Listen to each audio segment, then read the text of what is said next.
welcome on into another episode of the Whiskey Crusaders. I'm Will. I'm Sarah. I'm Matt. On this episode, we're going to be talking about Blood Oath Pact 7. Mm-hmm. And I think we're going to be comparing it to something else, too. Sounds about right. Be sure to hit that like and subscribe button and click that notification bell. Matt, why don't you tell us a little bit about Pact 7? All right. This comes in this lovely wooden box, as always. Hey, I remember reviewing one of these. Yes, we reviewed 4. We've done 5 and 6. We'll review all of them. We just have to work backwards to get to them all. All right, so look, I put it in backwards. Cool. All right, so this thing's got a tight grip on it for whatever reason, but it is a nice wooden box. And it comes out, looks nice and pretty here. Pact 7, Blood Oath 98.6, as we all know. The temperature of blood, which is cool. All right, so we've got here this is a combination of a 14-year, an 8-year, and an 8-year finish in Sauternes Barrels from Bordeaux, France. And all 3 types are rye-based with corn, rye, and barley as the mash bill. They don't tell us what because they never tell us anything. Everything is a one-time, one-off, and he never tells you where it's from, distilled, anything. It's just, hey, I took 3 whiskeys and put them together, and I made this stuff for you to drink. Enjoy. Yes. So they made 17,000 cases of this. Okay. Big deal. That means it's a lot. It means it's 51,000 bottles. So that's a pretty good amount. Yeah. It's a lot bigger than when I first started getting these years. Like this came out in 2014. There were not very many bottles made. There were lots of this one. All right, let's see what we think of this. See and then compare. It smells like bourbon. It does. Cream brulee, marshmallow, brown sugar, cinnamon, Coffee, nutmeg, caramel, butterscotch, cinnamon. Yeah. Vanilla, some oat whipped cream, maybe a little cheesecake, icing with some carrot cake. Yep. like a cherry cheesecake. Yeah, it leans more on the cherry side than the apple side on a bourbon. Mm-hmm. Yeah, now the cherry's coming through. Antique store, little wood shop. I'm sure that's from that 14-year in there. Little worn leather. Yeah. But I'm not really picking up anything in the Sauternes at all. Now, you guys get anything on that? I'm not. I'm not getting anything extra sweet. Me neither.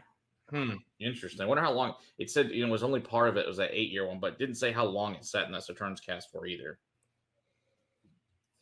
Well, Sauternes isn't necessarily overly sweet. More of like a peach kind of flavoring, peach nectarine, which, again, I'm not coming anywhere close to in this glass. No, I got to taste it.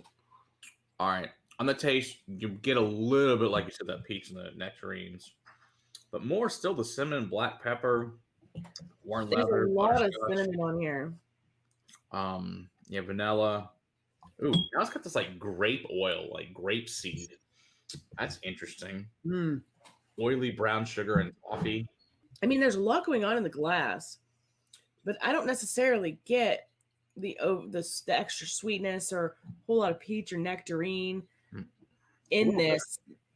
There's a little, but it's not, you would think, oh, they use Sauternes. Yeah, I was hoping maybe for it'll come out a little bit more to it.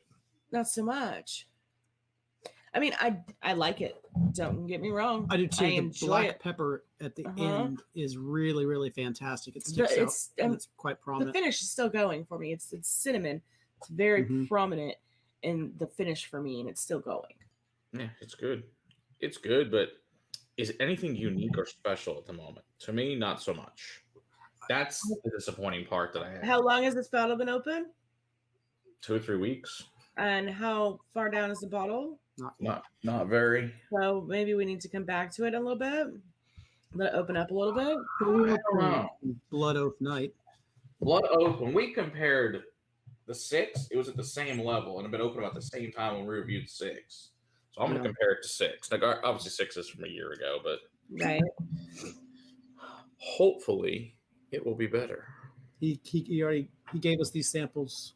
I magically have what he's pouring. Isn't this fun? Magically. This wasn't planned.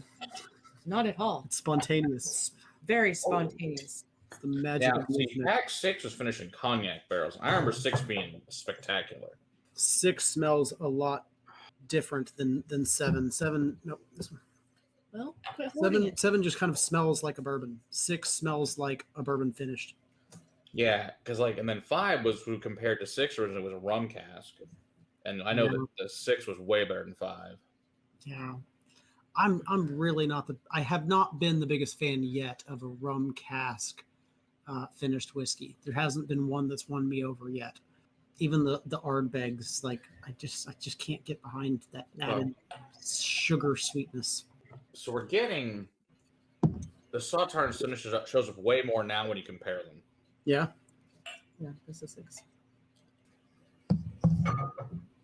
Oh, okay. The finish on 6 is incredible too. It really is. And it's more berry forward. It has a whole lot more berry sweetness going on. Going back to 7. Yeah, 7 just does not. It smells a little bit more on the nose, but it just doesn't smell that special. No. 6 smells so much better. Yeah, I enjoy 6 more. There seems to be a lot more going on in 6 than there is in 7. See, I want to say 3 was like a coffee barrel finish or something. Or it might have been Bordeaux. I don't know. All I know is 3 was the best from memory. But we've never reviewed it. Hell, I've probably never given it to you. I don't know that I've had it. I like 6 better. I do too. 6 is much better. Yeah, so I'm unfortunately going to say 7 tastes like a bourbon. Is it worth $100? Nope. I'm sad to say, unfortunately, it's disappointing. It's not bad. It just tastes like bourbon.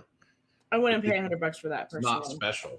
I mean, thankfully, it's not that expensive around here, but other places, yeah, it's that and up.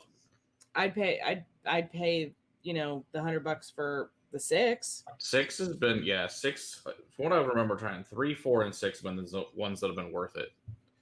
5 and 7, not so much. 1 and 2 are both really good as well, but I think 3 was still the magic one. What would you pay for this? These were 90. They're less than 90 here, but I'm saying like if we're gifted this blonde, $50. Yeah. Yeah, that was actually kind of my number too. I was thinking this is about a $50 bourbon. Yeah. Yeah, that's what it tastes like. $50 bourbon. Maybe 6, max. But right, and if you give it the Blood Oath name, 60.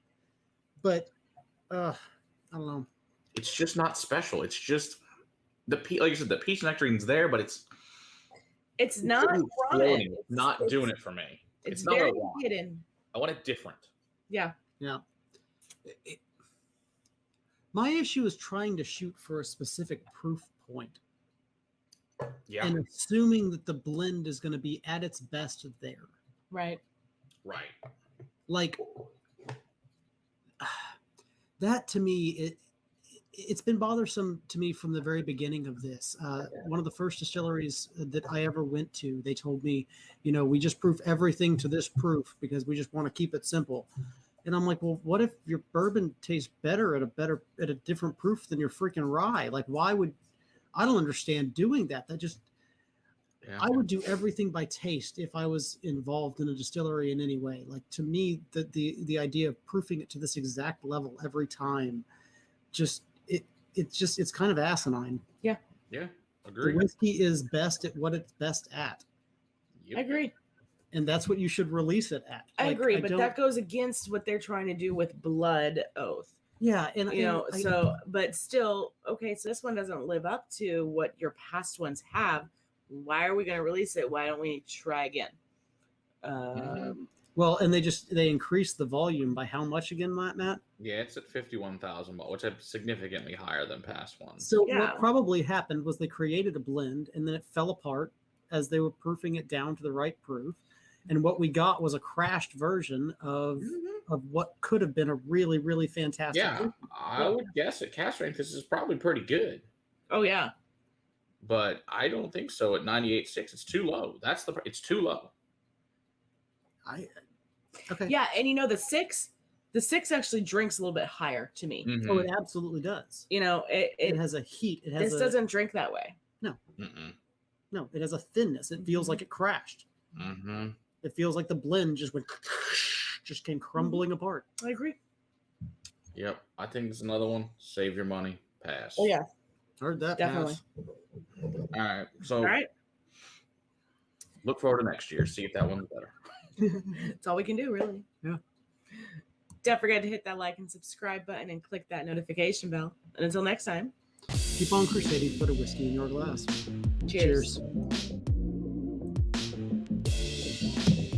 happy I put this 6. Oh. What a disappointment that one is.